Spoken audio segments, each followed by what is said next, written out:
Duduk macam ni. Mana boleh duduk? Macam ni ke macam ni? Nak duduk macam ni? Macam tu? Tak payah.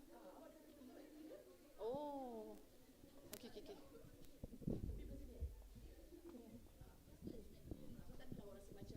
Ambil gambar.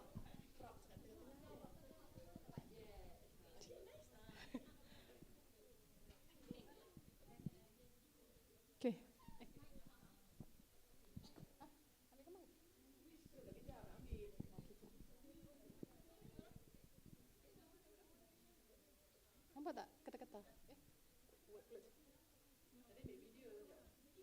Nampak? Nampak kat tangan? Oh. Hah? Macam mana?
Bismillahirrahmanirrahim. Ada tak? Test mic, test mic. Dengar. Ada. Bismillahirrahmanirrahim. Assalamualaikum warahmatullahi wabarakatuh. Dan salam UiTM di hatiku kepada peserta Festival UiTM Perform 2023 yang dikasihi sekalian. Seperti yang sedia maklum, program ini berlangsung dari 24 sehingga 27 Februari 2023 melibatkan beberapa fakulti di UiTM. Bagi memberkati majlis kita pada malam ini, marilah kita sama-sama membacakan Ummul Quran Al-Fatihah.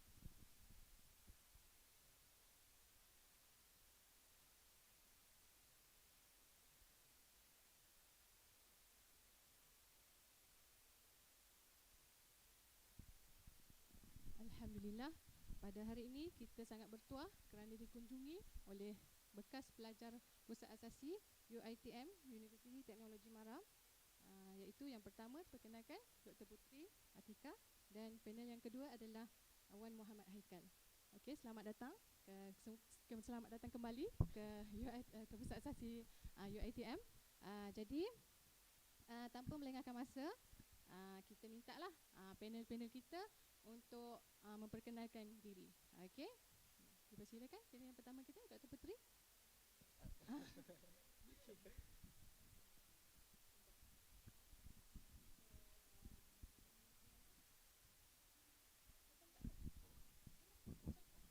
Hello. Oh, mic saya dengar. Okay. So, nama saya Putri Nuatika. Saya merupakan Alumni Asasi untuk tahun 2011.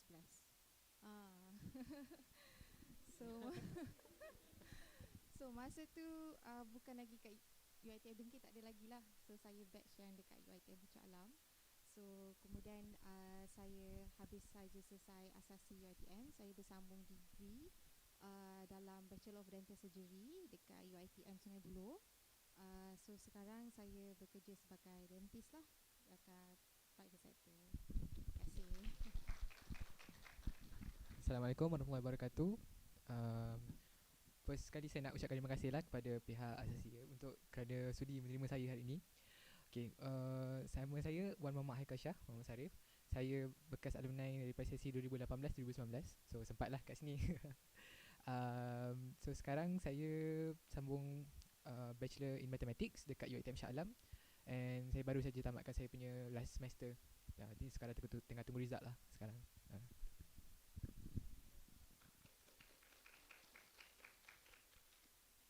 Okey, jadi saya pasti, semua pasti ingin mengetahui dengan lebih lanjut bagaimana pengalaman mereka sepanjang di Asasi.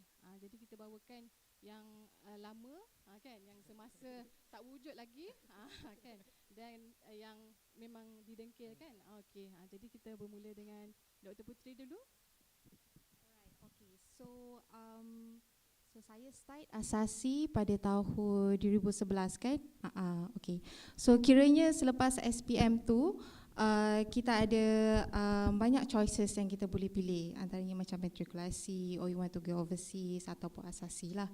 Okay, so nak jadi pendekkan cerita, I was offered by JPA untuk pergi ke Jordan untuk ambil perbankan syariah, but maths is not my thing. So that's why I choose UiTM Asasi lah. Okay, so our life in Asasi is very hectic. Okay, as you all can know, kan, pagi and then petang, but there's nothing much you can do masa dekat Asasi Puncak Alam because tempat tu baru-baru. So all the activity yang kita buat semuanya hanya dekat dalam fakulti saja. So anyone pernah pergi Puncak Alam? UiTM? Tak pernah. Okay, so basically dia ada macam-macam. Dia ada like tasik, few tasik that you can go, and then they have a futsal court and then badminton court. So all the activity basically you did in the faculty, in the dekat UiTM lah. So which is great. Other than that, basically I spend my days studying because you know it's very hard. Because if you want really to achieve something, so you nak make it work. So yeah, basically I spent studying 8 to 5. Alright, so now we want to hear something from one Muhammad Haikal. Okay, so you let panel, second panel. Okay, thank you Dr. Ashikin. So during my time, saya lepas SPM tu, unlike her, I wasn't offered anything sadly. Okay lah. But then what I know is that saya memang nak sambung my study cepat lah, in a way yang cepat kan. And then we know yang for asasi memang setahun je. And then I memang tak consider untuk masuk matrix. But the thing is, mula-mula sebenarnya saya tak expect untuk masuk UiTM tau. I did apply, tapi it wasn't my first choice lah. Biasalah yang kita remaja macam tu, macam okay aku nak masuk U yang tu yang asasi yang tu kan. And then saya tak dapat. So macam during the result tu keluar tu, saya macam down lah kan. Alah, kenapa tak dapat kan. But itulah, kita tak tahu kan, perancangan kita macam tu, tapi rupanya perancangan itu lebih sempurna. And it turned out yang my foundation year was one of the best moment of my life lah, yang can say, especially in Dengkil kan. You know, and the best part was kalau kelas pukul 8 pun 7.50 bangun sempat lagi. Kan. Okay, jokes aside, I think being in Asasi memang a very eye-opening experience lah for me kan. Sebab back then I had that stereotype yang if I want to get a good quality punya education, I need to get into a certain university ataupun institution.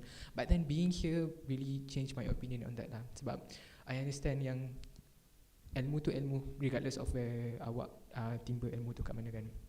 And I think one of the most impactful thing is masa saya mula-mula masuk, saya ingat lagi lecturer biology saya on the first class kan, she said this one sentence yang sampai sekarang saya ingat. Dia cakap macam ni, I'm not going to lock doors. You have your days, I have my days. You know, maybe someday you come late, and then maybe other days I might be late too. So if you're late, just come in. Dia kata macam tu. So I think maybe benda tu tak macam nampak tak besar kan. But to me, I think it's it shows the personality of educator tu sendiri, yang they are willing to be that empathetic towards their students and I think apart from that pun memang saya rasa lecturer kat sini memang semua best and nice. I don't think I have a bad experience here lah. That's all for me. Good. Thank you, Doctor. Boleh saya tahu siapa pensyarah biologi tu? Allahu Akbar. Saya minta maaf ya. Saya minta maaf, tapi I'm really terrible with names. Saya tak ingat nama lecturer tu siapa. Tapi yang pastinya dia ajar sesi 2018-2019 S44 dengan S43. Tapi rasanya during my time pun there were rumours yang dia dah nak retire. I'm not sure lah. Lama kan? Lama. Suatu long time. Masa dah lama, okay. So susah nak ingat kan. Okay. Alright, jadi kita dah dengar pengalaman asasi, so dua tempat yang berbeza lah kan. So mungkin yang dari Dr. Putri tu lain sikit lah dengan you all yang kat sini, Wan Michael here, dan memang sama lah. Okay, alright. And then now sekarang kita nak dengar lah bagaimana pula pengalaman berada di UiTM sebagai pelajar ijazah sarjana muda. Okay, silakan. Test. Okay, alright. So before that, can I ask anyone yang berminat to continue dentistry? Yeah, yay. Okay.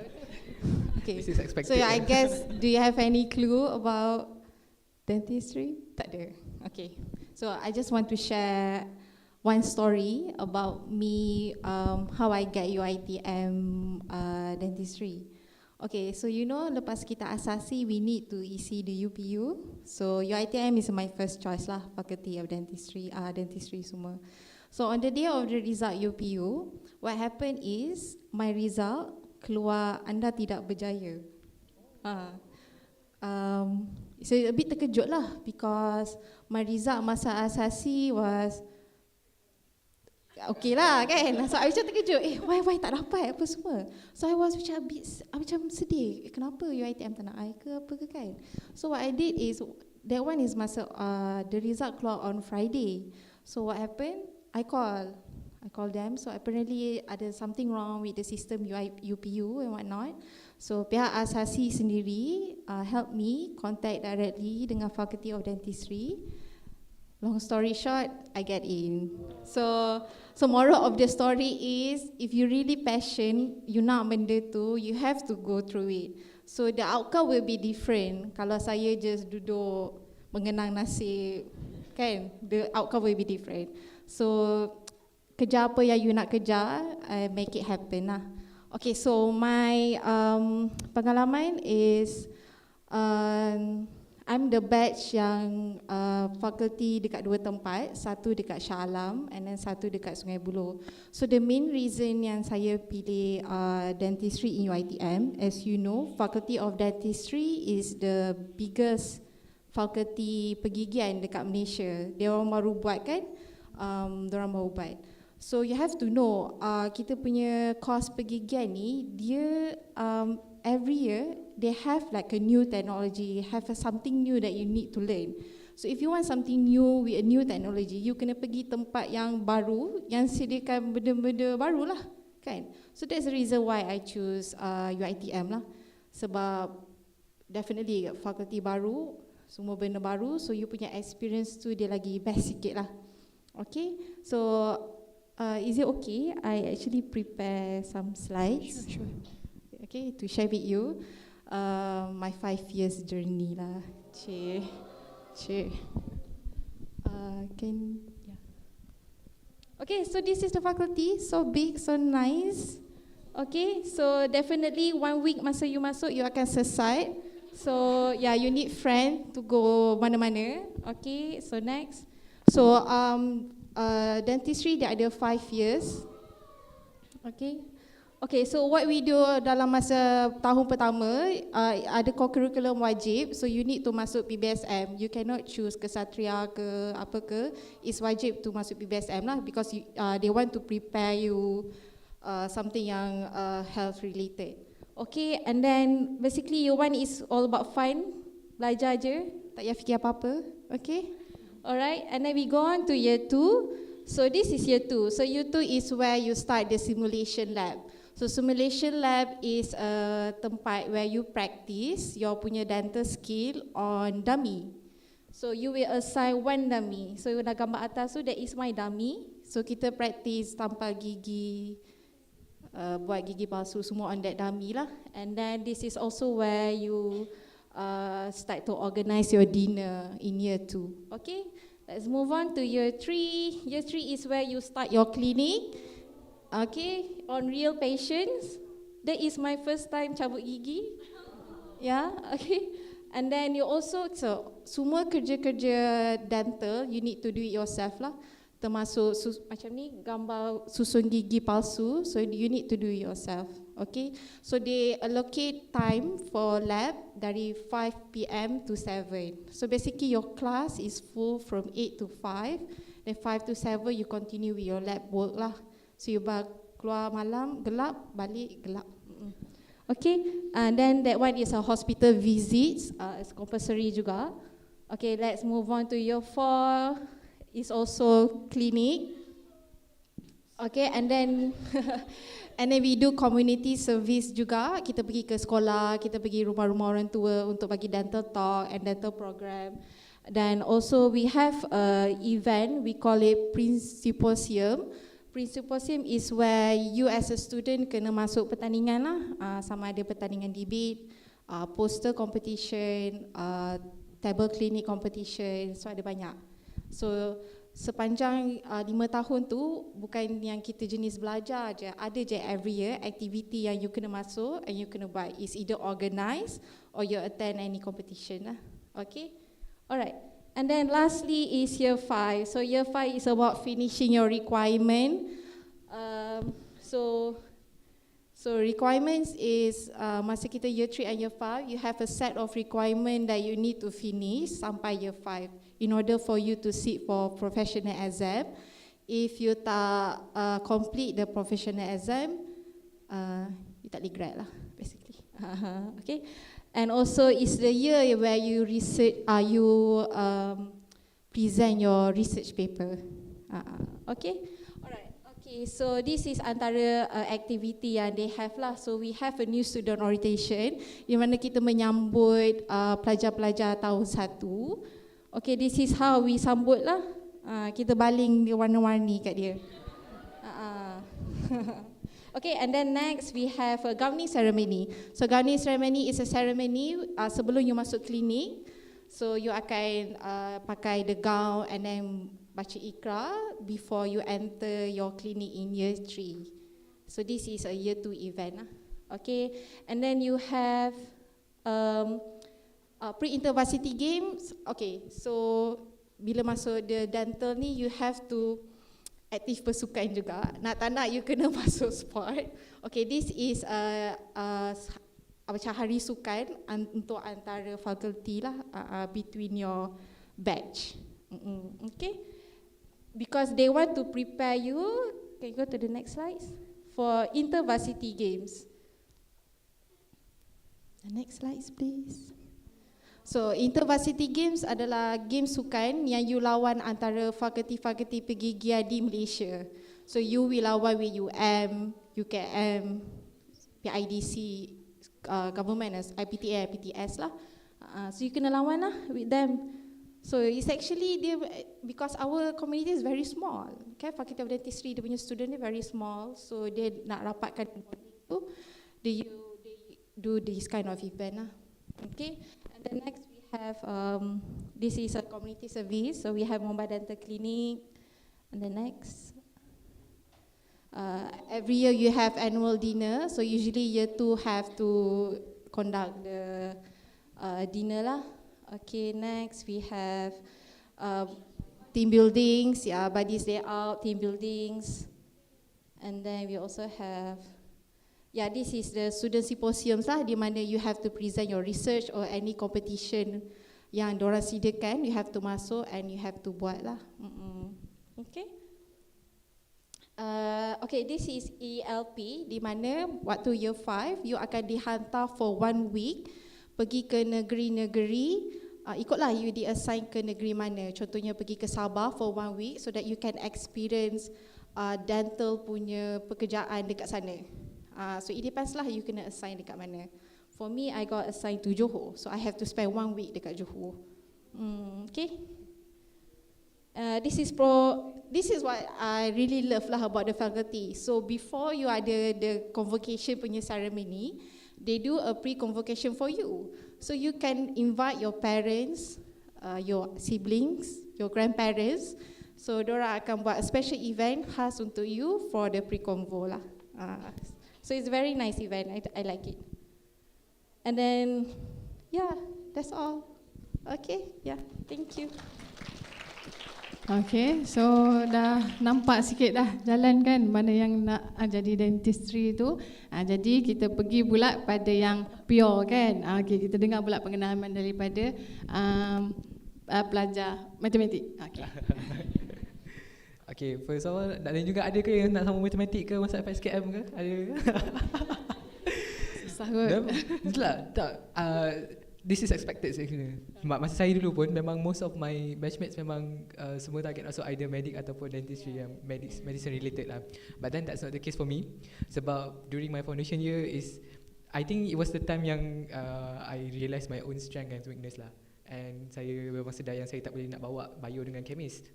Masa my foundation years, I really struggled with it. So saya decide it's either mathematics or physics.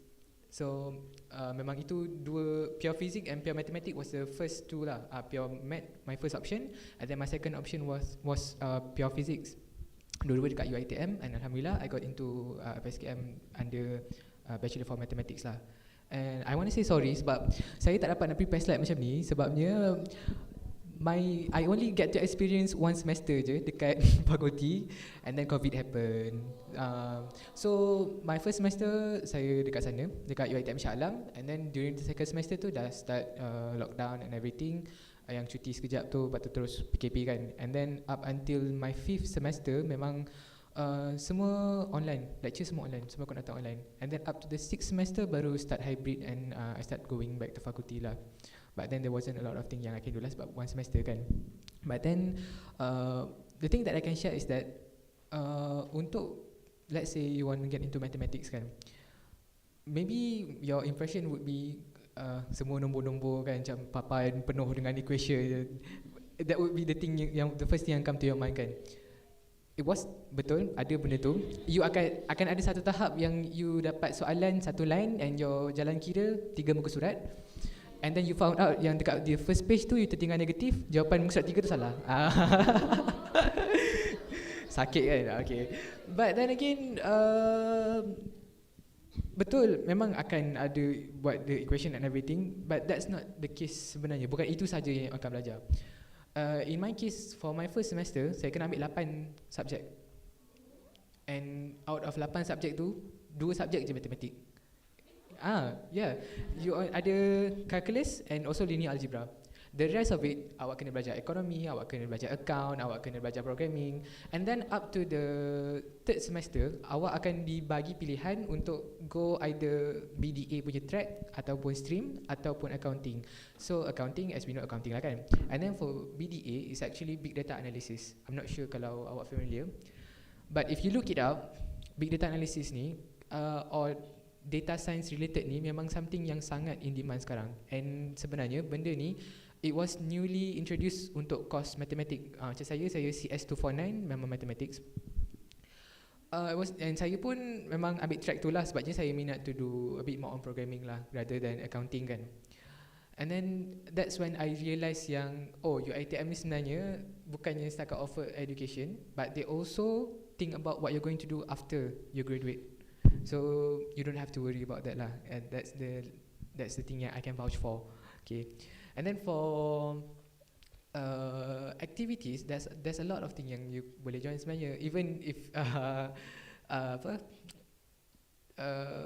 you boleh masuk, of course lah ada mahasiswa fakulti. And then even under fakulti pun akan ada interfakulti punya event sukan macam tadi tu, you can join. And also saya boleh cakap, in terms of entertainment pun, there's a lot of thing yang you can expect lah if you get into UiTM. Tak tahu kalau you guys know yang baru-baru ni ada dolar datang kan, UiTM Shah Alam.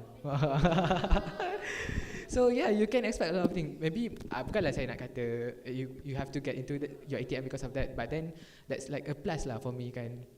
You get good education, you get yuran yang murah, and then you can attend to all these kinds of activity. I think that's all for me so far. Okay, daripada pengalaman yang mereka ceritakan, sekarang dah rasa bertuah ke berada di UiTM? Okay. Alhamdulillah. Okay, insyaAllah. Jadi jangan lupa untuk memohon UiTM nantilah untuk your punya bachelor kan. Okay. Jadi kita teruskan lagi untuk dengar pengalaman untuk Dr. Puteri dah bekerja lah. Untuk Encik Muhammad Aikal dah melalui intern juga kan, dah ala-ala bekerja jugalah. Jadi kita mulakan dengan panel pertama dulu, boleh? Pekerja. Ya, pengalaman bekerja. Okay, so as you all know, dental punya degree takes about 5 years. Lama, it's long. Okay. And then but after you kerja, you have a compulsory service with the government. So last time it was 2 years, but now dia dah jadi 1 tahun. Okay, so you can actually, now you are very lucky because you can choose dekat mana you nak bekerja. You can choose what clinic you want. During my time, I can just choose negeri je. Then ikutlah dapat mana nanti hari tu.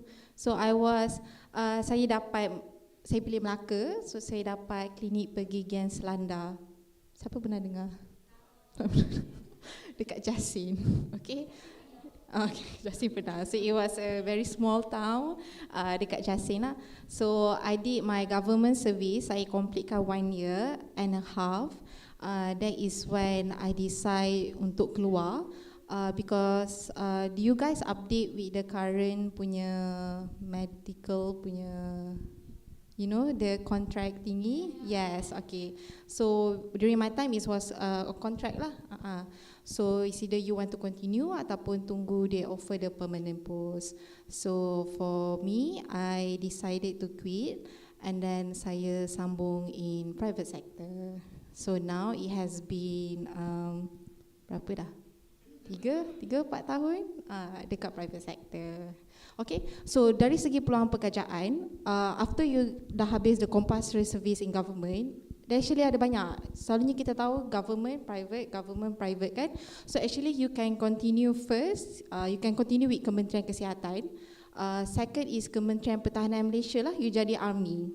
Siapa yang berminat, if want to be both, kan, you boleh join after that.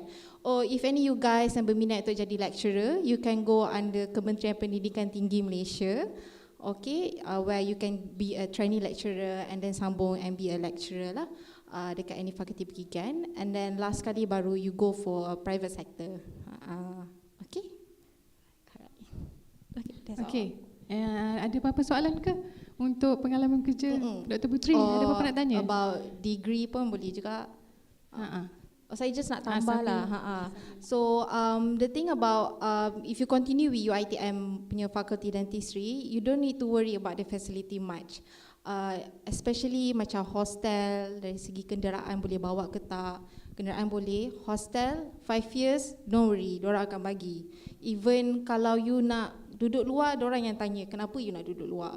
Because they sendiri provide, because they understand your class start at 8, finish at 7, and then sometimes you ada hospital attachment, balik lambat apa semua, so they provide.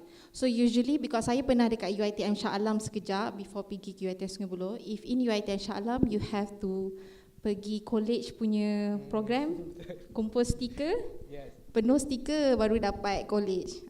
Tak payah fikir, akan dapat. So akan confirm dapat lah. Other than that, yeah, you don't need to worry much. Makanan, everything is good. And also like I say, you have a buddy system. Buddy system is where diorang kumpulkan all the alumni and then groupkan you into group lah, from alumni yang dulu-dulu. So anything like regarding books, regarding like macam lecture notes or anything you can ask through the buddy system. So you're not left alone lah. So buddy system tu since the first batch kita akan continue.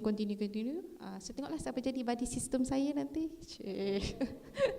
Okay, yeah. Nice. Okay. Ada nak tanya ke? Tak ada. Okay, nanti tersimpan dulu soalan Okay. Alright, jadi kita teruskan dengan pengalaman intern dari Wan Muhammad Haikal. Okay, so saya start intern saya bulan 10 tahun lepas. So saya alhamdulillah dapat rezeki untuk intern dekat Assalcom Digi Telco. So saya masuk bahagian procurement, which is a bit different from what I'm doing. So the thing about mathematics is that kita tahu yang mathematics is everywhere kan. So apa-apa, there's a lot of opportunities. Mungkin awak tak awak akan rasa macam matematik nak jadi apa kan, jadi researcher je ke? No. In fact, I think one of the most shocking thing is jabatan meteorologi pun sebenarnya memerlukan, especially jabatan meteorologi memerlukan mathematician untuk buat modelling of the cuaca semua. And then also you have peluang dekat jabatan statistik di OSM Malaysia.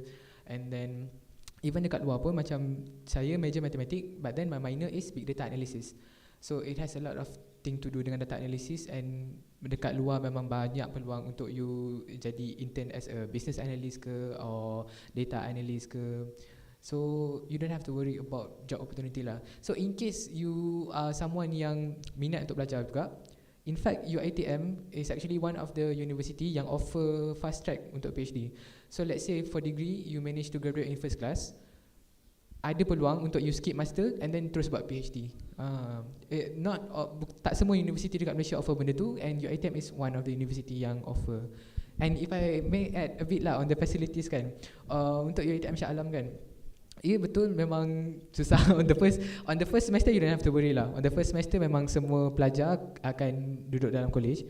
And then second semester onwards tu is either you active ataupun you to increase your chance, you actually boleh masuk badan beruniform. So kalau you masuk unit uniform untuk your koko, so in your first semester you boleh pilih tau, you nak masuk Kesatria ataupun nak masuk badan uniform. So kalau in case you masuk Kesatria, the second semester onwards you boleh pilih macam-macam club yang you boleh pilih. Macam dekat sekarang kan you ada club theater, you ada club chess kan, sama je macam dekat Shah Alam, but there's way more lah to explore kan. So macam saya masuk kompang. Dulu pernah belajar main kompang kan. But then if you're thinking about your hostel ke apa, you boleh masuk badan uniform sebab there's a high chance yang you boleh dia macam ada allocation lah untuk orang yang join badan uniform ni untuk masuk ke college on the second semester onwards. So and even if you don't pun bukannya kata there's no chance at all for you untuk dapat college ke apa.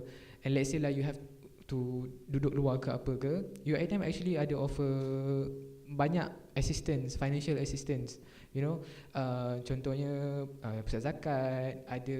In fact UiTM pun ada macam satu sponsorship ni, it's called UiTM Endowment. You can look it up. Dia tak buka selalu, I think setahun dia buka 2 kali untuk application tu. So nanti by the time you masuk tu ujung tahun akan buka kot maybe. And you can look it up. The sum is quite I would say sangat cukup lah untuk tampung your perbelanjaan semua kan sepanjang your degree life ni. And even kalau you duduk luar pun akan ada macam you kena register as NR. Kalau katalah you duduk luar kan, you tak duduk rumah sendiri, you kena register as NR and dia akan, tak adalah kata tak kisah langsung, sometimes you boleh dapat food ke apa ke, they will help lah. So you don't have to worry about that lah. Okay, any questions? Tak nak tanya berapa tahun matematik kat Shah Alam ke? Okay, untuk berapa tahun? Untuk saya cuma 3 tahun setengah. So 6 semester tu awak akan belajar. So for your 5th semester tu awak akan start buat proposal untuk your final year project. And the 6th semester tu buat final year project. Your 7th semester is when you go for your internship. So in case ada yang nak masuk engineering ke, engineering kalau tak salah saya 8 semester. And then for your internship tu you have to do it during your semester break lah. Dia tak kira as 1 semester. In case ada yang ni lah kan, nak tahu. So the advantage kat UiTM tu basically at final year tu maksudnya even you have walaupun course 4 years kan, and then akan ada intern, so which is practical lah, kind of practical.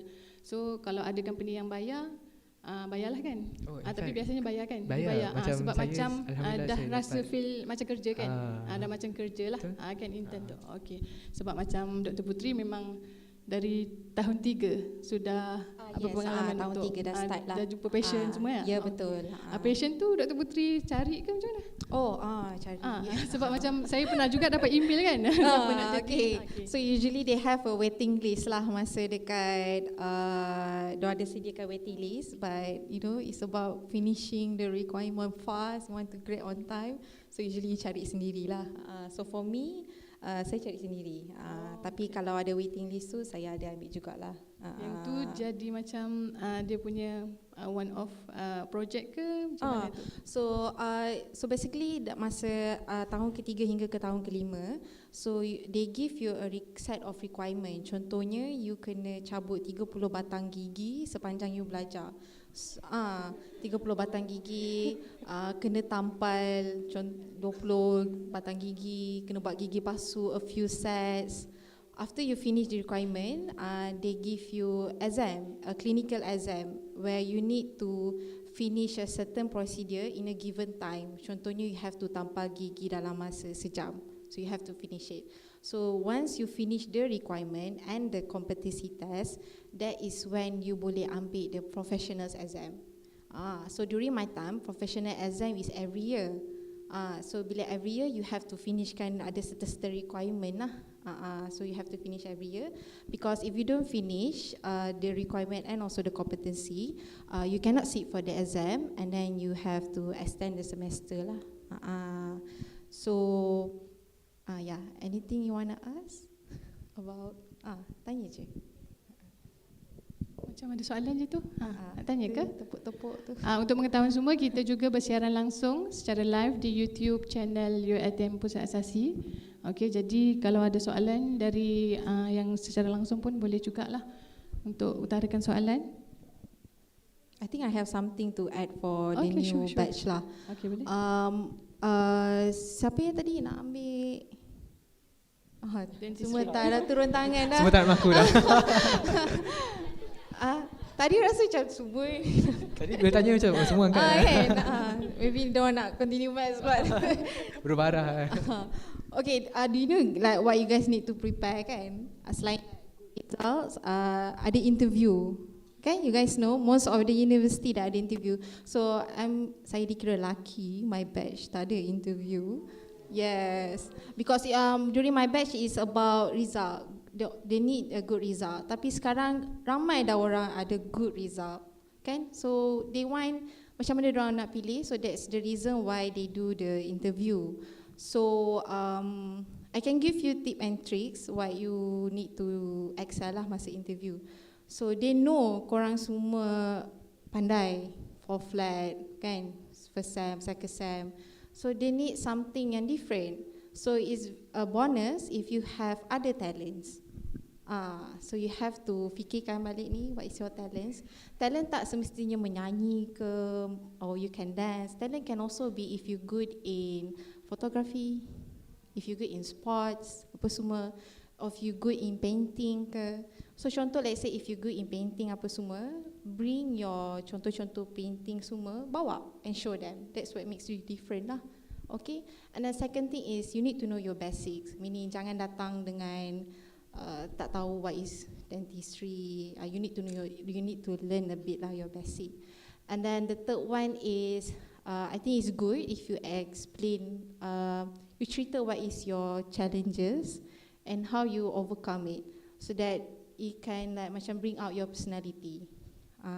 So masa talent tu you janganlah cerita I'm very good in managing my stress. That is not talent, that is your strength. Talent is other than that, apa yang you boleh buat. So it's a bonus. So if you really want to take dentistry, balik rumah ni you have to plan, because ramai orang nak. So my batch masa tu 50 intake saja. 50 orang. So you have to make sure apa yang buat diri you different from others. Okay? Alright. Okay. Haikal nak tambah apa-apa? Bertambah sikit lah. Okay, boleh. So sebab tadi macam tiba-tiba ramai yang tak angkat tangan saya nak cerita pula pasal entry requirement untuk mathematics. So untuk mathematics, the entry requirement is actually very low. Tak ada interview. The requirement is band 2 untuk muat and at least 2.75 CGPA. Kalau you lepasan asasi, yes, it's not that hard sebenarnya untuk masuk, tapi not the course itself lah. But actually you don't have to worry tau. I wouldn't say dia susah sangat. Belajar memang akan susah. Even sekarang pun, kalau sekarang ni awak yang sedang melalui asasi ni, awak rasa asasi ni susah kan. And then sekarang ni bila saya dulu kat tempat awak saya rasa susah, tapi bila saya sekarang ni dah degree ni, saya rasa macam apa yang susahnya dulu, macam tu kan. Macam sekarang pun you rasa admit tu, alah admit apa yang susah sangat admit kan, sama je macam tu. So you will get through it lah, jangan risau. And then the thing is, bila you dah masuk degree nanti, you akan di-assign seorang lecturer as your personal advisor tau, yang you boleh consult, yang dia memang takkan berubah sampai you grad, sampai habis. You boleh consult your PA, tanya maybe pasal akademik ke, or even other things yang macam you stress ke apa ke, you can ask for advice with them lah. So as long as you keep a good relationship with them, I think they are willing to help you lah. Okay. Jadi kita dah tahu dah pengalaman semua, jadi kita nak tanya pula lah macam mana dari segi bantuan kewangan ke, macam tadi ada juga Cik Haikal ada sebut sikit. Jadi kita tanyalah untuk kos yang dentistry, kita tahu melibatkan kos yang sangat tinggi. Jadi macam mana kalau kat UiTM tu? Okay. So in UiTM, untuk degree untuk Bachelor of Dental Surgery ni is one of yang paling yuran dia a bit mahal, but it's considered the cheapest among other universities. So for me, in one sem it only cost me satu sem 735, which is the cheapest one as compared to other university lah. If you're talking about private and other university, usually it can take up to 200,000 the whole year lah for 5 years. So for UiTM it's only take about 7,000. Dari segi bantuan kewangan, kita ada banyak. Okay, so usually we have MARA. Is anyone under MARA right now? Asasi tak ada. Oh tak ada Oh sekarang tak ada dah. Oh, okay. Aduh, my time ada. It's either MARA or you have also JPA and ada badan beasiswa yang lain lah. So I think many akan tanya regarding contract. bonded contract if you take any beasiswa or any pinjaman. As far as I know, because of the issue yang happen now, for the contract, especially for GPA, you boleh dapat pelepasan lah. So you don't have to go through the 10 years contract with the government. So it's a good news lah. Okay. Okay. Tak ada kontrak maksudnya Boleh. So pilih, usually kalau macam saya JPA, after you dah habis belajar semua, you have to service with the government for 10 years because you take dia orang punya beasiswa pinjaman. So because of the Kementerian Kesihatan tu, dia ada buat contract base untuk pekerjaan. So it's very difficult for them lah untuk tentukan kan. Ada setengah orang tak dapat the permanent job and whatnot. So you can actually get a pelepasan from the 10 years contract by isi borang dekat JPA punya ni lah. See. Tapi Dr. Putri dah beritahu mereka ke yang Dr. Putri di private? Tadi kita dah cerita. Okay.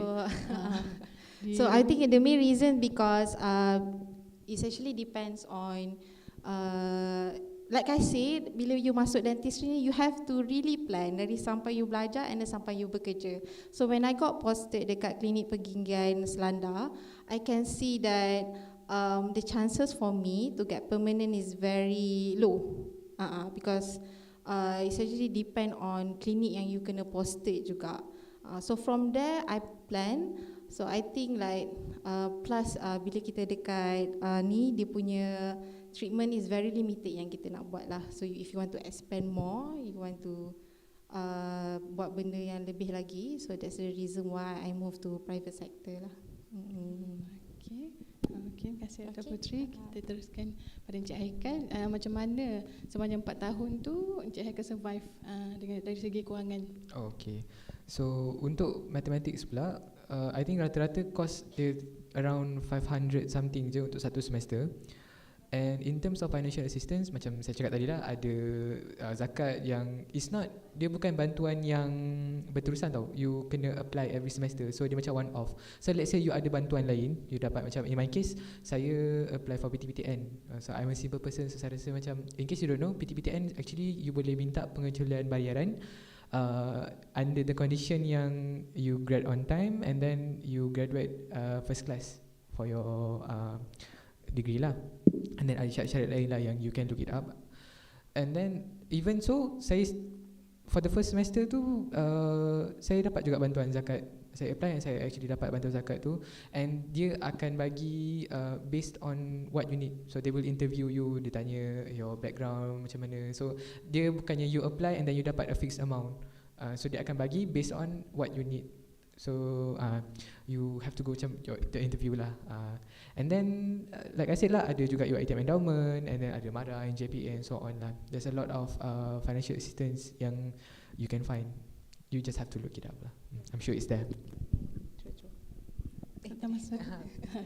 Okay. Jadi itulah pengalaman daripada Dr. Putri dan juga Encik Haikal. Untuk sebelum kita belum akhir lagi, belum. Okey. Nak minta kan mungkin mereka perlu juga diberitahu tentang tips untuk di peringkat degree. Okay, tips untuk mungkin untuk mereka. Dr. Putri mungkin dah ada selitkan juga tadi. Jadi mungkin ada ke lagi share tips yang perlu mereka tahu sebagai persediaan untuk mereka ke peringkat sarjana. Alright. Usually the common question, is it difficult? Kan? Is it medic difficult? Is it dental difficult? Is it math difficult? For me, bila I dengar math, I cakap, I cannot numbers. Okay. So I think every course susah. Setiapnya ada susahnya tersendiri kan. So I focus more on dental punya part lah because I from faculty of dentistry kan. So for me, dia susah bila you need to manage. The first thing first is, don't worry if you don't have any skills. Okay, sebab dia bukan you belajar saja, you have to use your hands also untuk you buat benda-benda dekat patients. So untuk mereka yang kidal, left-handed, yang nak masuk Ada sesiapa yang kidal nak masuk? Okay. So saya kidal juga. Okay.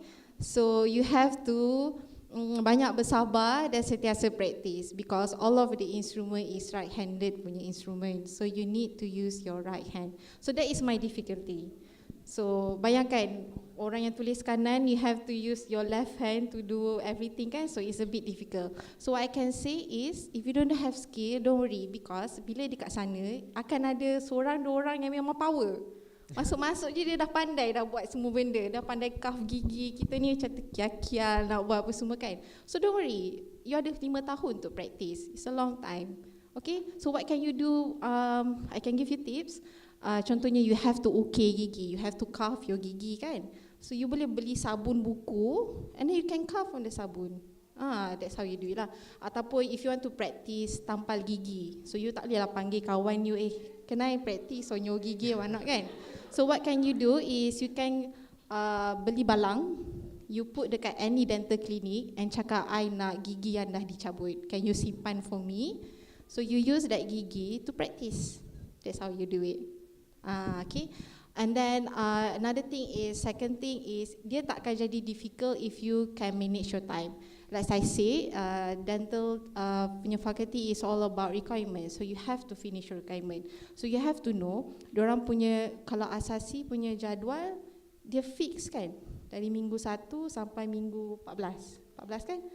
Dental tak, hari-hari dia bertukar, hari setiap minggu dia bertukar. So sebelum you masuk start semester, a week before start semester, they will give you the jadual for the whole week, 14.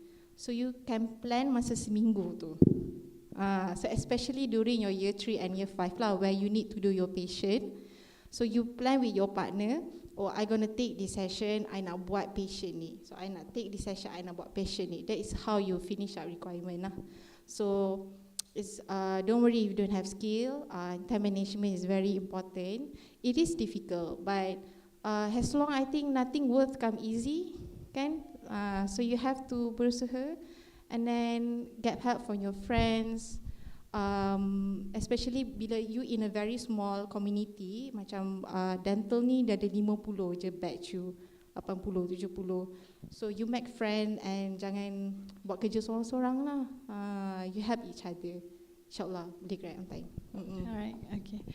So, terima kasih Dr. Putri. Jadi kita teruskan dengan Cik Haikal. Saya nak minta Cik Haikal kongsikan pengalaman yang paling susah. Tadi kata matematik susah, tapi Cik Haikal kata tak susah.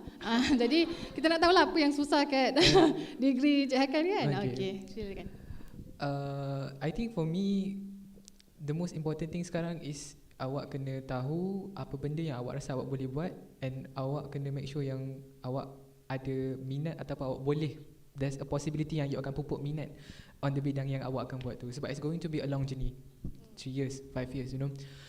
Belajar dah tentu kita tahu belajar tu memang susah, and imagine if you don't have the passion to actually motivate yourself to keep going, awak akan rasa benda tu lagi susah. Sebab in my case, saya memang minat matematik, saya memang sangat minat matematik, saya memang suka kira-kira. So betul susah and malu dengan aku, tapi there was a time yang saya tak pernah menangis pasal belajar, but during my degree time was the first time yang memang saya sampai saya menangis sebab saya tak dapat nak solve this one problem lah. So memang but then again, bila kenang balik benda tu, you akan rasa macam, oh I actually survived that. And another thing yang saya nak cakap is, mungkin macam Dr. Putri kata tadi, mungkin ada certain benda yang kita rasa kita tak boleh buat kan. Macam contoh saya, masa SPM saya ambil Pure Science punya stream, and then kat sini pun saya Asasi Sains juga. So saya memang tak ada basic langsung on programming ke, on accounting ke apa ke. But then bila you masuk dalam course tu nanti, you're going to meet a lot of people from different background. So what you have to do is that you have to choose your circle well lah. Awak kena jumpa, kalau awak tahu orang ni power on this, awak belajar dengan dia. You have to be humble and seek knowledge. Awak kena usaha on that sendiri. And I think one of the most important thing is to choose your circle well lah. Sebab you're going to meet people from different backgrounds. So I believe semua kat sini boleh beza yang baik dengan yang buruk. So buang yang keruh, ambil engineer. Okay, choose your circle well lah basically. Okey, cuma hari tadi Cik Haikal ada sharekan yang ada PKP kan sepanjang belajar tu. Betul. Jadi macam mana Cik Haikal overcome that situation? Okay. Saya masa for the second semester tu, betul, memang saya rasa semua orang pun rasa benda yang sama kan, sebab bila kita kena tiba-tiba ubah cara belajar kita, it was very different. PKP ni kan? Kan during Product PKP. SPM ya. Dah pernah rasa kan. Okay, so memang sangat susah, tapi like I said lah, sebab saya ada rakan-rakan yang sentiasa we help each other, you know. Walaupun sebab during the first semester tu kami masih lagi sempat jumpa each other. Cuma UiTM dia kita ada blended learning kan. Jadi sempat ada blended learning. Jadi dah di prepare, ada lah a bit of preparation, yes, betul. And even masa during the PKP tu pun, I believe bukan student saja, even lecturer pun struggle untuk adapt dengan cara pengajaran. You know, they have to like nak adapt balik macam mana nak mengajar, macam mana nak engage dengan student semua. So I think itulah, as long as you have the passion to do something tu, you will somehow find a way lah to do it. And if I may share a few general advices lah in your degree life yang I wish someone would have told me. One, yes, choose a circle. And then two, you have to start using your Microsoft punya apps tu properly.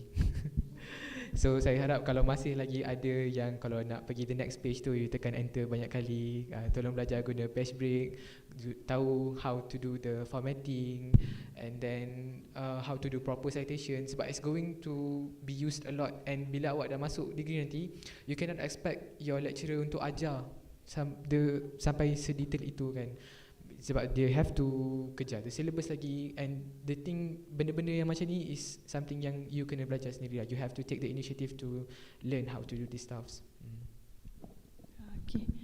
Okay, jadi ada apa-apa soalan ke? Nak tanya? Nak tambah ke? Soalan? Okay. Mana? Jauh. Boleh? Sebab tak ada mic. Ada mic ke kita? Ada mic kat atas. Boleh, silakan kenalkan nama dulu.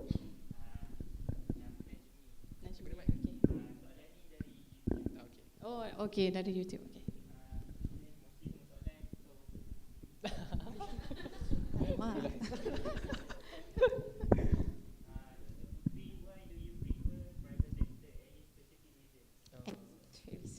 Okay. I think it goes back to where you got posted. Test. I think it goes back to where you got posted lah. Also, my tempat klinik is very small town, very limited procedure that you can done lah.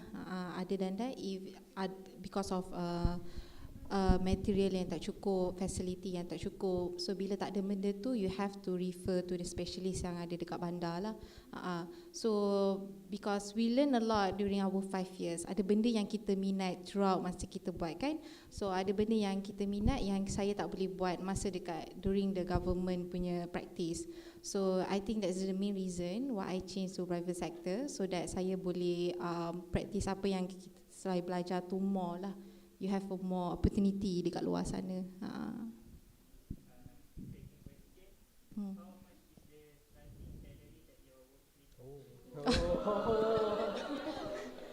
PNC.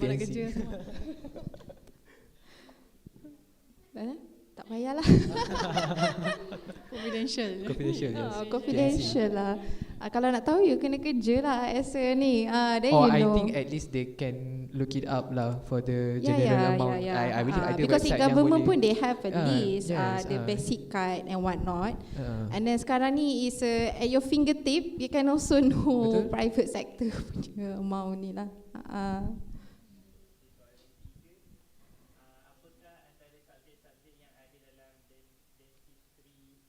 Okay, alright. Good question, very good question. Okay, so masa first and then masa first year, you akan belajar subjek yang sama you belajar medik punya subjek in first year. So I think my year yang paling susah in term of theory is my first year, because dia you akan belajar about your whole body. and then they divide it into anatomy, physiology, pathology, semua-semua tu lah. So during my first year, dia punya topic is almost about 200 plus. Yeah. It's about 200 plus. It's a lot. So other than that, on the second year, then you baru start about dental stuff. So you start with something basic, dental anatomy. You belajar how gigi tu terjadi, gigi kita ada berapa, something basic. Fifth year is when you start theory about clinical things lah. So in dental dia ada banyak. So we have restorative, which is pasal tampal gigi.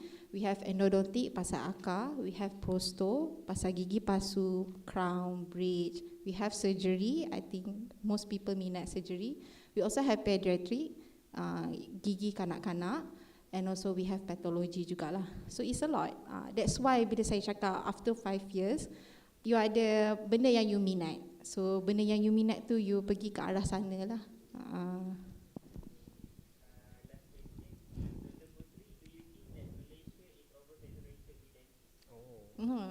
Good question. Okay. So oversaturated with ni so I think kita apa dia ada IPTS keluarkan bilangan graduan tu actually not oversaturated lah. I think is dia mencukupi saja, but because of certain things they have to limit the amount. That is when you have the opportunity to actually go to private and whatnot lah. Okay, so for me I think it's not oversaturated. Because even you keluar, bukan satu skop kerja saja yang you boleh buat. Ada banyak. Even though you tak semestinya keluar ni you kena jadi dentist juga. Ada je yang dentist dia masuk in the marketing part, tapi in dental punya macam material and what not lah. So no, I don't think so. Tak adalah. If you think it's oversaturated, you boleh juga go for the second option macam mathematics juga. Start consider. You have to start all over again lah. So you have to cuba be open to explore other areas of study juga. Yes, you can explore maths. Betul. But not me lah. Ada question.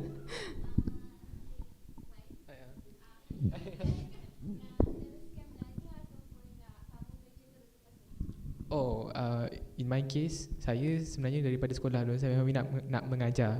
So my final destination tu insya-Allah saya nak jadi lecturer. So untuk sekarang ni saya tengah cuba apply untuk GRA punya position or Graduate Research Assistant untuk Master by Research, and at the same time pun saya tengah cari peluang untuk buat research as a PhD lah of fast track student sebab CGPA saya okey lah sekarang.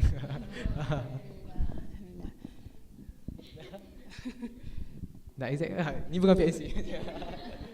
Saya punya CGPA sekarang alhamdulillah saya dapat 3.96. Subhanallah, masya-Allah. Alhamdulillah. Okey, siapa cakap anak Melayu tak hebat kan? Okey, UiTM semua anak Melayu kan? Okey, so I'm just nak cakap yang it's possible lah. Memang susah tapi it's possible. You don't have to worry. But you know the interesting part about dental, we don't use CGPA. Yeah, many kan. Dia macam you need to pass 1 year or either you have to repeat the whole year. Pass or you fail. That is your job. So this dia tak ada pointer. Pointer panggil lah. I pun tak tahu. Is it pointer? I heard about that lah. Maybe so you basically you just have to pass or fail your first year. If you pass, then you can go to year 2. If you fail, then so it's pakai grade. Dia pakai A, B, C, D, E for every subject lah. So it's every subject to you above the pass punya ni, then you pass to go to the next year lah. If not, then you have to we call it Viva. So it's a 1-to-1 interview pasal that subject yang you fail and what not. Then if you fail that one tu, adalah you have to retake exam or take year lah. So I think it's easier because pass and fail je. Pass and fail. Tak payah risau kawan punya formula. Is either pass and fail, and then kalau repeat tu you repeat the whole year kan? Apa dia? Let's say tak pass year 1, you have to repeat. That's why the process tu lah. You have to go to Viva. If Viva tak fail, you have to retake the exam. If retake exam pun fail, then you have to repeat year. Repeat year pun is limited. Usually can go up to 1 year je lah. If fail juga, then they offer you different program. selain dentistry lah. Maksudnya masih ada exam jugalah. Every year we have the walaupun professional practical exam tu lah. Call it as professional exam. Professional exam. Okay. So we don't have really final exam apa semua. They call it professional exams lah. Tadi relate dengan soalan yang oversaturated tu, semasa Dr. Putri bachelor tu ramai ke pelajar yang sama batch dengan Dr. Putri? Tak faham. Ramai ke? Maksudnya berapa ratus pelajar semasa Batch saya. your Batch saya your batch. 50. 50 sikit je. Dentistry during my time lah, but now they increase because masa saya dekat UiT Shah Alam, so our dia tumpang faculty lain, so saya tumpang faculty dia, faculty science dan juga faculty engine. Thank you. And then we move to Sungai Buloh. That is when they can get a more capacity of students lah. So now they can go up to 80 students. Masa first year yang Dr. Putri kata ambil course yang sama dengan medical students tu, maksudnya sama dengan diorang lah ke? Tak. Separate, tapi apa yang you belajar during first year dental sama dengan apa yang diorang belajar during first year medic lah. It's more basic stuff lah about science. Sebab macam mathematics dia pure semua mathematics dulu kan first year. After that baru spread. Tak juga. Memang spread dari awal. The stream tu. Masa first semester tu memang ada satu kelas je, and then the second semester tu pecah 2 kelas, and then the third semester tu baru pecah by stream. By stream kan. Okay. So yang Haikal punya? Saya big data analysis. Analysis. Dia ada 2, big data analysis and also accounting lah. So ramai tak yang in your course? In my course I think it was about 40-ish macam tu je. For the whole course. So ramai lah pandai memang matematik ada sebenarnya. 2 kelas je. Ramai pandai matematik sebenarnya. Jadi untuk matematik tu boleh di-train lah, boleh belajar lah kan. Betul. Bermula dengan minat ke tak minat pun boleh juga. Boleh semua. Minat tu saya rasa it's up to the individual lah. I believe you know yourself better, either you minat ataupun tak. But in terms of belajar ni, you know mathematics ni kan, you just have to buat latihan. Memang dia jawapan sangat klise lah. Kalau orang tanya memang orang tahu, but itulah faktanya. Sebab let's say sekarang kan, you have lecture and tutorial. You rasa macam lecture, you faham apa yang lecturer ajar, but then by the time you buat tutorial tu, you dah blank dah kan.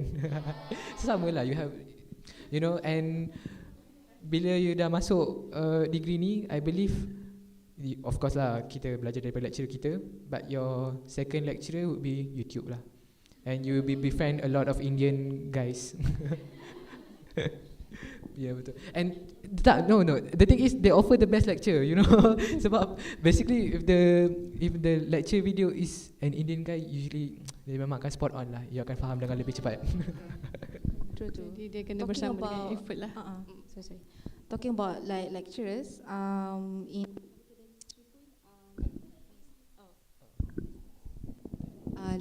mostly lecturer yang ajar is a specialist lah. So they usually come from overseas punya university. So it's very good because you ada different school of thought. Kan? Because bila kita buat dentistry ni, it's not just like you go for one opinion. You can actually go to different opinion and then you choose what's best for you. By evidence based lah.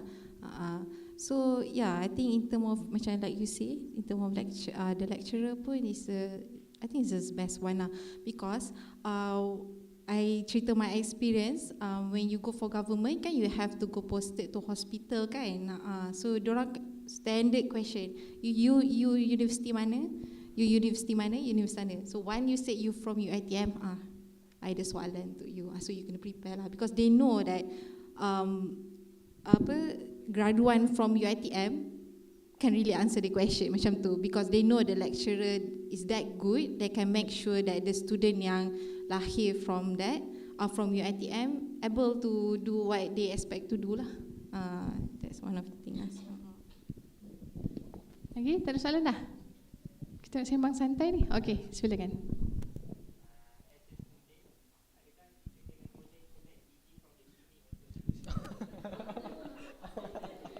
Soalan untuk dua-dua lah kot kan, untuk dua-dua panel kita. Silakan. apa as a student. As of now, do you have to start collect gigi? You have to collect now. Yeah, I collect now. Yes, you can collect now. You can send to my clinic. Dekat Indonesia tak adalah. Okay, yeah, it's good to be prepared. Okay, that show how you really passionate about it lah. You can cerita juga masa interview nanti, oh I already collect my gigi 2 balang. Okay, so I'm ready to go for it. So it's very good, it's very good. Yeah, you can collect now because it's very difficult, okay, nak penuhkan 1 balang and then once you finish that balang, you can actually do a business, sell it to your friend. You nak gigi apa? Gigi ni RM1, something like that. So collect now and then do the business later. Okay. Okay, any question lagi? Okay.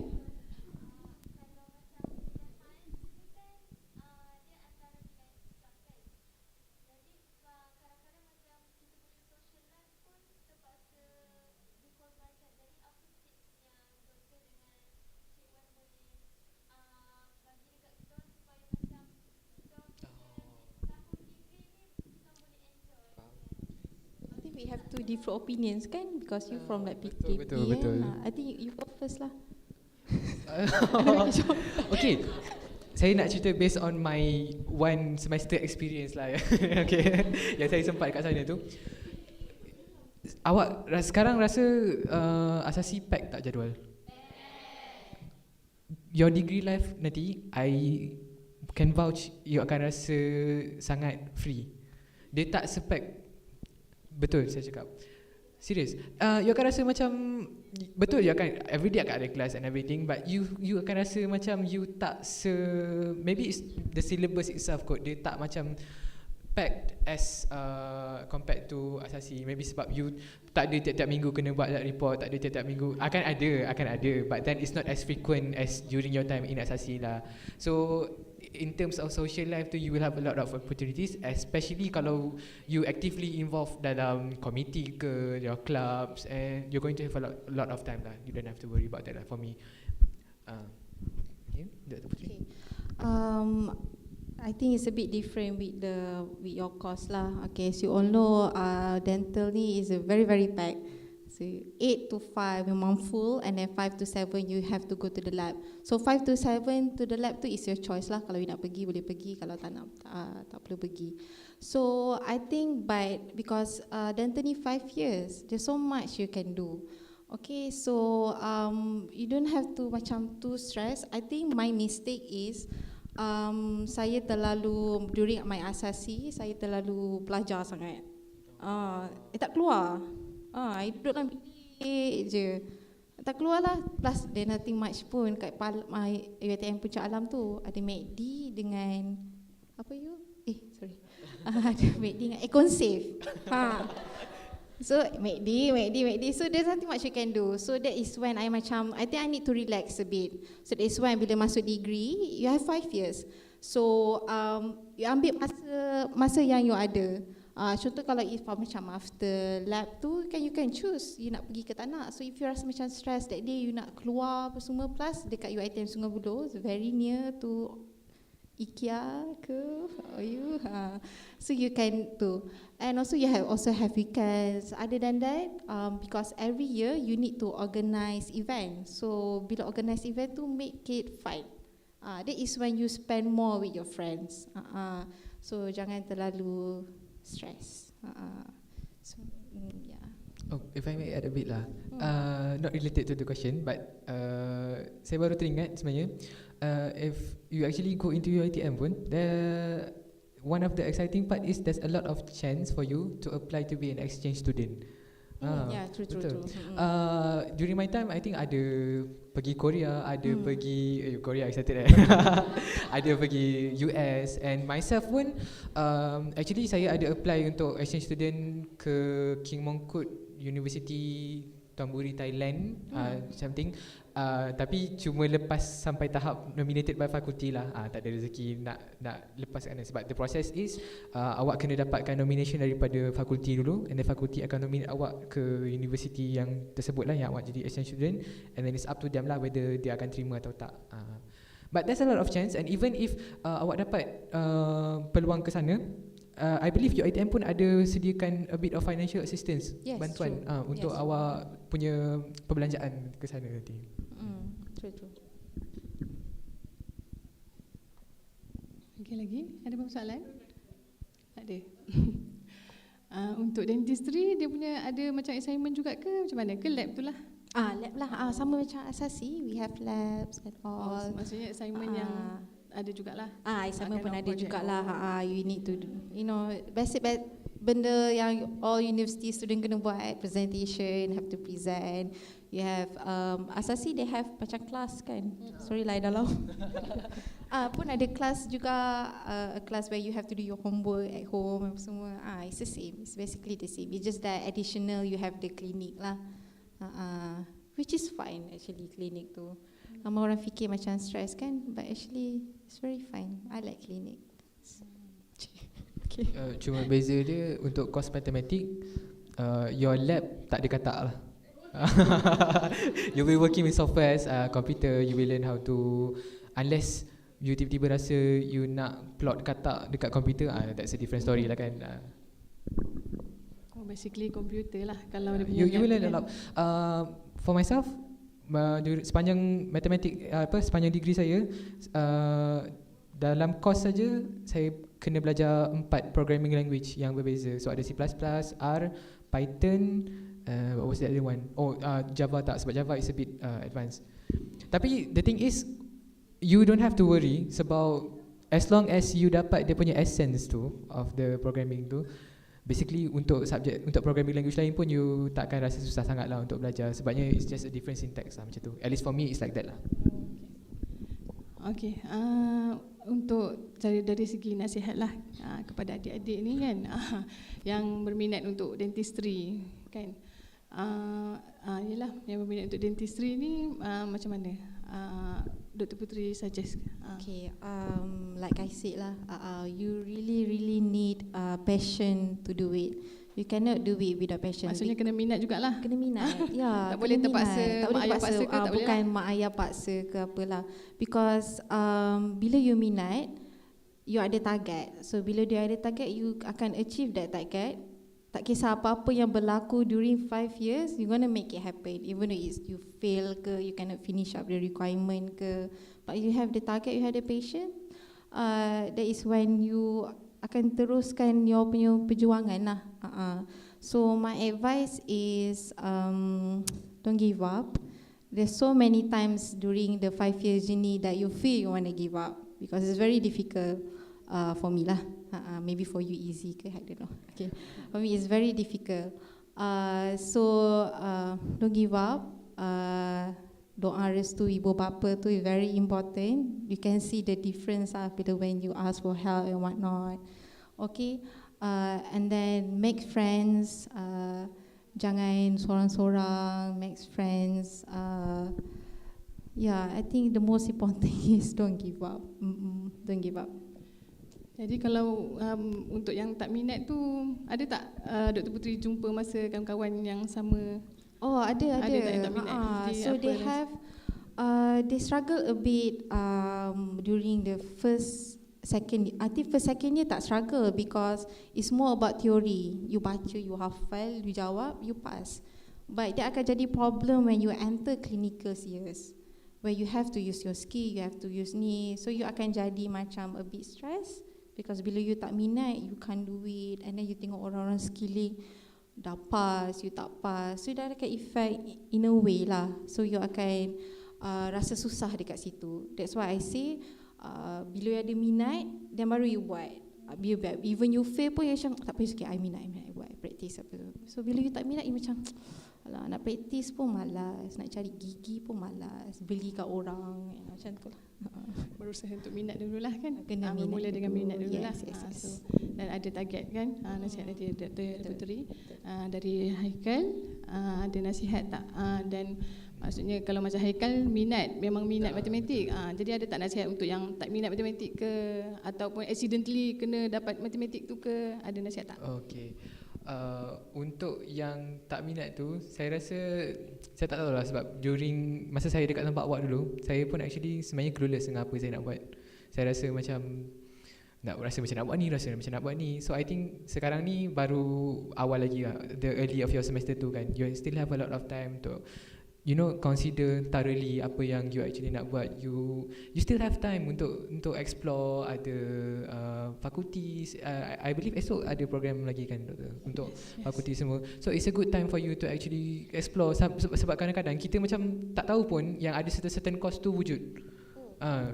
So maybe once you involve in the activities, you explore, baru you tahu, ada course ni, baru ada course ni. So maybe by that time baru you rasa macam you find something yang you actually minat untuk buat. And then let's say lah you tak minat, and then you have to get into mathematics kan. I would say there's a lot of resources ataupun websites yang available yang would help you throughout. Contoh macam graphing, kita ada GeoGebra. You just look up je GeoGebra. Kita ada Wolfram Alpha. You just type in the question and then dia akan tunjuk jawapan. So from there you can backtrack balik mana yang you salah, apa yang salah buat. So there's a lot of resources online yang available yang boleh tolong you untuk belajar. Macam tu lah yang I survive. So I think this is a very good event Asasi buat. During my time they just pasang booth dekat luar, you pergi sendiri. Tengoklah you nak pergi mana.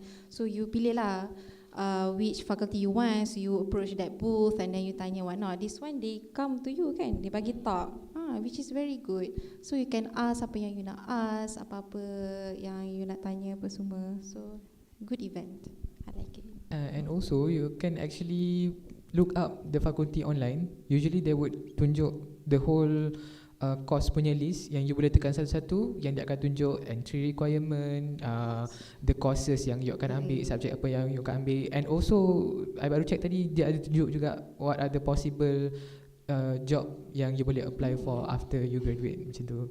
So I think you explore this kind of things and baru you decide lah betul-betul. Okay, boleh semua? Okey. Jadi ada apa-apa soalan lagi tak? Dah okey dah. Dah semua dah dah tenang dah. Sebelum masuk ni mungkin banyak soalan yang kan, macam distri ke matematik. Lagi tak ada soalan dah. Okey, semua puas hati dah. Okey. Buat poll balik ke siapa yang nak ambil dentist tadi?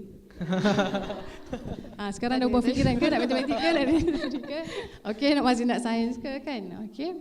Yang penting pilih UiTM lah kan. Yes. Ni kan sebab tu kita bawa alumni UiTM kan. Okey. Kan, betul tak?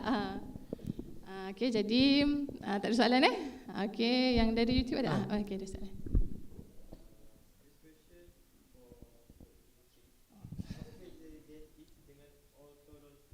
Oh, dentist, orthodontist. Okay, so dentist is a general lah. Dentist. So dentist we have a general practitioner and then we have a specialist. Specialist macam saya explain tadi, kita ada banyak cabang in dental dentistry. So general practitioner is a practitioner macam saya, general practitioner.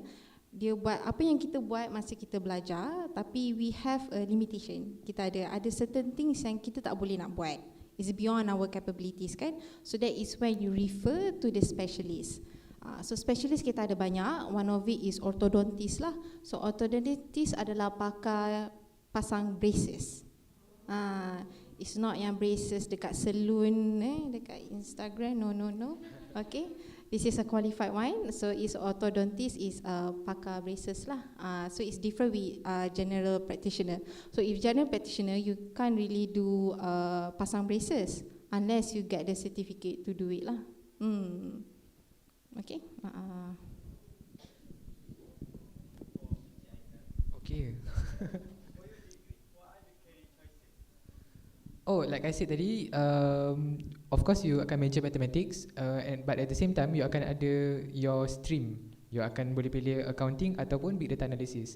So untuk yang the accounting stream tu, as you know lah, accounting there's a lot of opportunities out there. And then for big data analysis ni, you can be business analyst, ada data scientist, data engineer, ada this is a bit different data scientist different, data engineer different, and data analyst different. And also kalau masuk jabatan-jabatan pula, ada peluang dalam jabatan meteorologi, jabatan statistik, especially statistik pun banyak juga lah guna.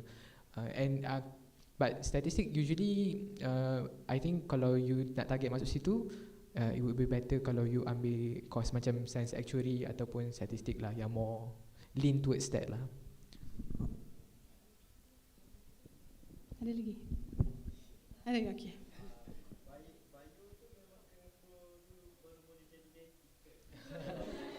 Biology.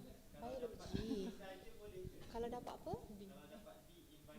Biology in apa? Asasi or matrix or in Asasi. Okay. If you search dekat faculty of dentistry dekat UTM, dia ada requirement dia set lah.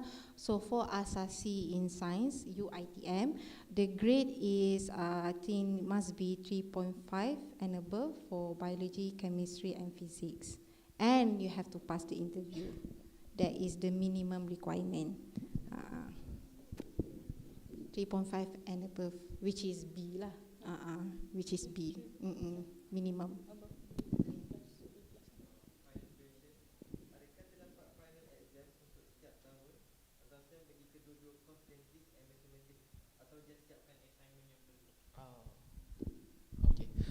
Untuk mathematics, dia it's not different from apa yang awak buat sekarang.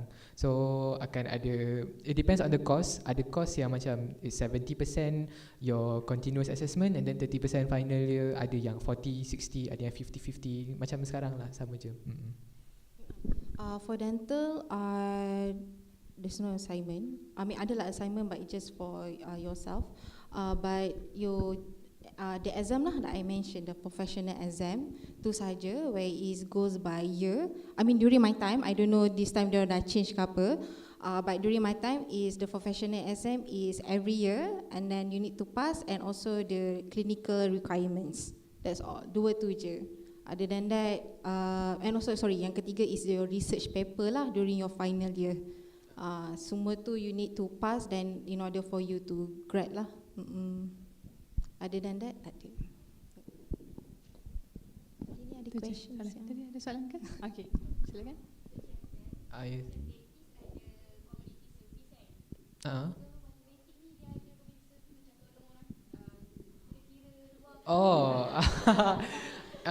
Yang itu ada, tapi bukan under subjek matematik lah. Usually will fall dalam your punya curriculum nanti. Macam sekarang, you can macam mana, you boleh pilih apa-apa koko, but then again it's just for the sake of getting markah koko kan.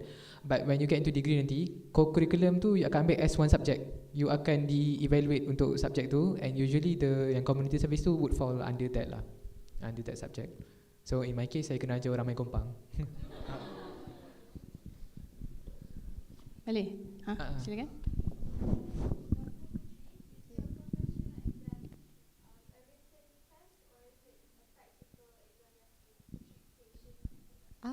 Okay, good questions. So professional exam usually consists of tiga benda. The first is BAQ, best answer question, yang A, B, C, D tu. And then the second one is essay.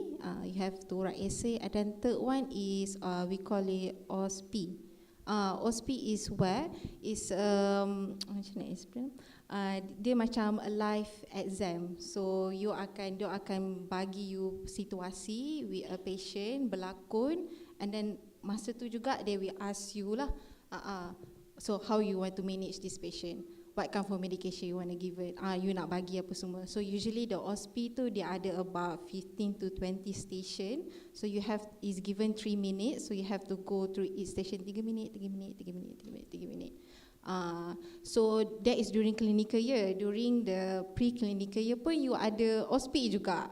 Tapi OSP tu bukan live patient apa semualah. It's more like a written short quiz, written test, but you're given 3 minutes untuk jawab masa tu, then you go to the next station lah.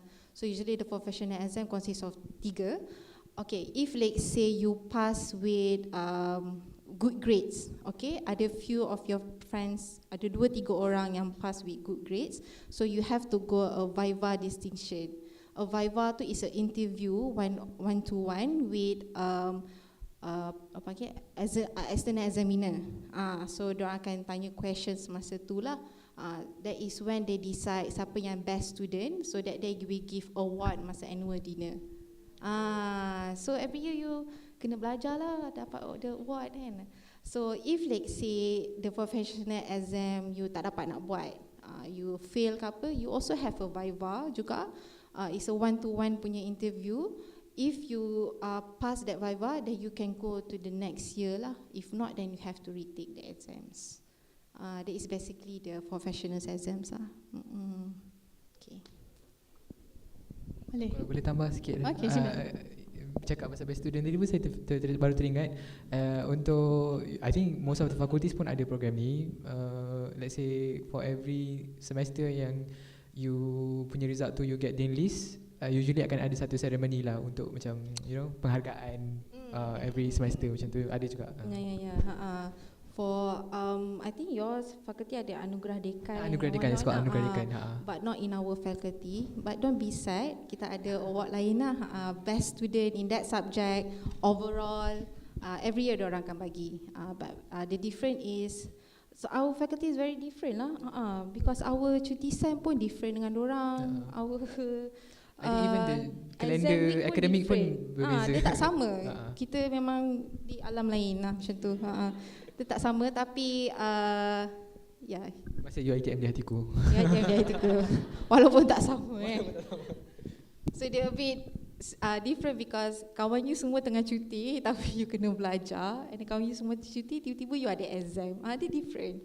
Dia punya jadual is not the same as other punya faculty. They have their own exam. And then the other things that I want to add is like I like how the faculty like prepare you in the future. Contohnya they is wajib to take PBSM. Padahal you can take Ksatria or whatnot kan, but you wajib to take PBSM. And also SEM berapa kita kena ambil third language? In my case second semester. Oh, you're second semester. Third I think mine is fourth year. You have to take third language. Third language you boleh pilih kan. You nak ada French, Korean, Arab. Ya. Ni tak boleh pilih lah. You kena ambil Mandarin, wajib.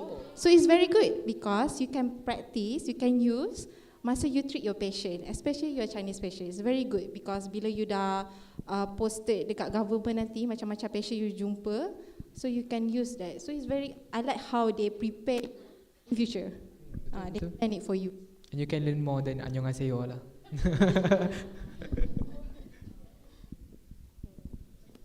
Okey, mungkin saya ada soalan tambahan lah untuk dua panel kita. Di mana Dr. Putri dan Cik Haikal develop your communication skill tu?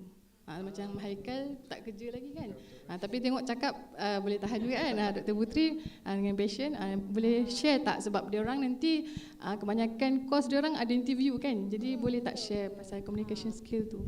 So communication skill very important, especially during interview, because they don't want orang yang macam senyap, they want someone yang outspoken. So you have to be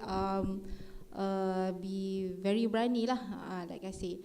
Other than that, you develop your communication skill dengan your patients.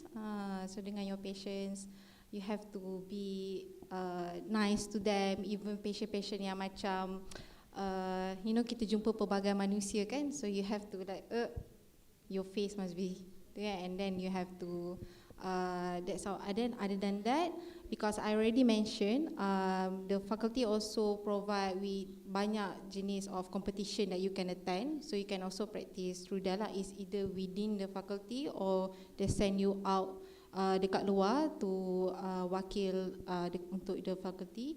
So this is how also you practice lah. Okay, macam Cik Haikal pula? So in my case, saya rasa what helped me a lot was the presentation lah. Sebab in my case lagi lah kan, saya PKP kan, memang bercakap dengan laptop je pun. But then again, it's still a two-way communication dengan lecturer semua kan. So the best thing is to just do it. You just have to do it. Sebab saya faham, sebab saya sendiri pun memang someone yang susah nak engage dengan orang sebenarnya. But then again, at one point of life, you akan sedar yang you kena buat benda tu. So buat je lah macam tu. For me macam tu lah. Dia akan lama-lama you akan terbiasa juga. So the only thing that's limiting yourself is you. Okay, so tips, antara tips yang diberikan, kena minat. Kalau tak minat pun kena cuba untuk minat juga kan. Okay, kena cuba untuk minat juga, especially untuk yang teraccidentally need to take that course tu. Okay, tapi cubalah, ada masa lagi kan untuk struggle for this semester. Ada any question lagi? Ada apa-apa nak tanya? Tak ada dah? Okey, ada. Dari YouTube ya? Okey. Ya.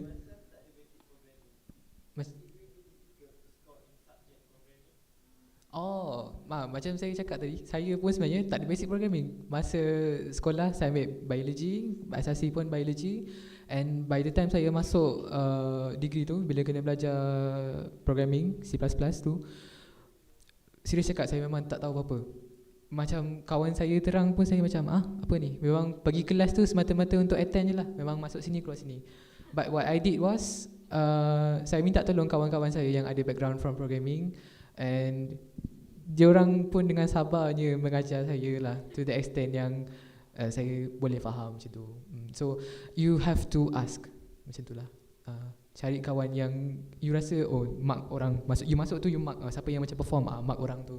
And then kalau boleh masukkan di dalam group you kalau buat assignment, baru perform kan. Itulah kot, saya nak membantu jawapannya. Okay, so antara tips yang saya rasa sama dari Dr. Putri dan juga Encik Haikal adalah jangan sendiri kan. Jangan sendiri, cari circle yang you boleh mesh, yang you boleh masuk, yang boleh help you to develop yourself semua kan. Okay, jadi apa-apa nak tambah lagi ke? Apa-apa nak share? Tak ada? So far that's all for me kot. Okay, alright. Jadi saya rasa setakat ini sajalah perkongsian daripada Dr. Putri dan Encik Haikal. Terima kasih banyak-banyak di atas kesudian untuk berkongsi pengalaman. Saya rasa banyak yang dikongsikan sepanjang 2 jam kita bersiaran ni. Saya harap dapat membantulah pelajar-pelajar asasi yang this batch untuk ke level yang lebih tinggi. Kita doakan juga moga Dr. Putri dan Encik Haikal lebih berjaya di masa akan datang. Okay. Terima kasih. Alright, terima kasih ya. Sebelum kita akhiri, minta kita ambil gambar sama-sama dengan semua. Boleh. Okey, boleh ya? Okey. Untuk QR code kita ada dekat YouTube, link kat YouTube ke? Dekat YouTube. Okey. Pukul berapa ya dia bagi? Oh ada, kat sini juga ada. Okey, sekejap lagi sebab kita tak bagi kan? Okey. So terima kasih banyak-banyak di atas kesudian untuk bersama kami Sembang Santai bersama Dr. Putri dan juga Encik Haikal. Terima kasih, tepukan gemuruh untuk semua. Okey, jadi saya ingin mengajak semua untuk ambil gambar bersama-sama. Okey, terima kasih.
One, two, three.